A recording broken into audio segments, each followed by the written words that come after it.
Ang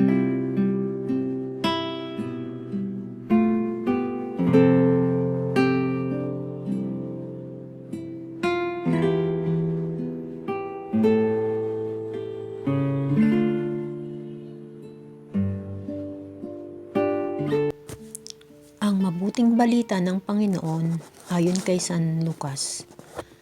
Noong panahong iyon, nabalitaan ni Herodes na tetrarca ng Galilea ang lahat ng ginagawa ni Jesus. Nagulo ang kanyang isip, sapagkat may nagsasabing muling binuhay si Juan Bautista. May nagsasabi namang lumitaw si Elias, at may nagsasabi pang muling nabuhay ang isa sa mga propeta noong una. Kaya't ang sinabi ni Herodes, "Pinapugutan ko si Juan, ngunit sino ang nababalitang ito?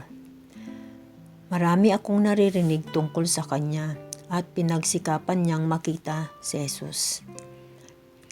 Ang mabuting balita ng Panginoon.